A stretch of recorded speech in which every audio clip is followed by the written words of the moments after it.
Domestic violence has always been a problem in the deaf community, but it happens behind closed doors between two people. The community is not involved. But now we know that we cannot afford to let it stay private. It's everyone's business. We must become part of the solution. Domestic violence is a community problem that requires a community solution. For almost 25 years, the Abused Deaf Women's Advocacy Services, known as ADWAS, has worked with deaf victims and survivors, and we have learned that domestic violence can happen to anyone, anywhere, and it ignores gender, race, class, sexual orientation, educational background, ability, borders, religion, and any other kind of label. We also know that domestic violence is not just physical. It can include emotional, financial, spiritual, and many other forms of power and control. What can you do if someone you care about is a victim of domestic violence or sexual assault? Listen. Believe them. Tell them it's not their fault. Respect and judge their decisions.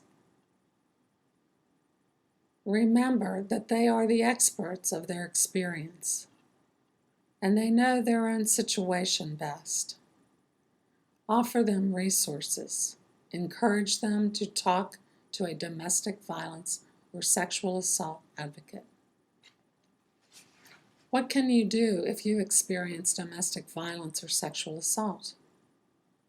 Tell someone. Keep telling someone until they believe you. Know that it is not your fault and you are not alone. Get help. Talk to a local domestic violence or sexual assault agency. Contact the National Domestic Violence Hotline and ask if there is a deaf domestic violence or sexual assault program near you. What can our community do? Talk about it. By discussing the problem, we send a powerful message that we know it is going on and it will no longer be tolerated. Don't blame the victims. For too long, we have asked questions like, why does she stay? Why doesn't she leave? Why did she go back? Instead, we should be asking questions like, why does he do that?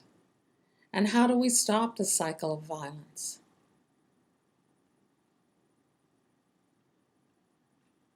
Educate ourselves and others.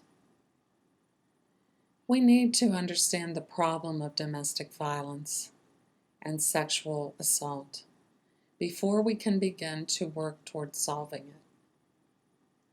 Hosting workshops and giving performances and plays are just some of the ways of bringing awareness to the community. Focus on the systems. There are many barriers for deaf victims in the medical, legal, and emergency systems. We must work to remove those barriers so that there are lasting system changes. We also need to work with hearing providers in the field and build allies so that they understand that deaf victims have their own unique needs. Create new programs and services. By providing services that are culturally based, deaf and ASL centric, we will give deaf survivors a tangible and effective alternative to the traditional mainstream programs that have long been inaccessible to the deaf. Sometimes people ask ADWA staff how we survive doing this work. And we try to explain that it is powerful to work for change. And it is empowering working within our own community to end the cycle. But more than that, working with survivors who have experienced physical, emotional, and sexual, financial abuse, and seeing their strengths, their abilities to endure and begin to heal, we see that it is possible, not only possible, but imperative. This work of trying to end the cycle of violence is not easy or simple. It will not happen overnight, but we must try. And although we know the road to healing is long, together with the community involved, supporting victims and survivors, and by creating new programs and services for survivors, our community can begin to heal.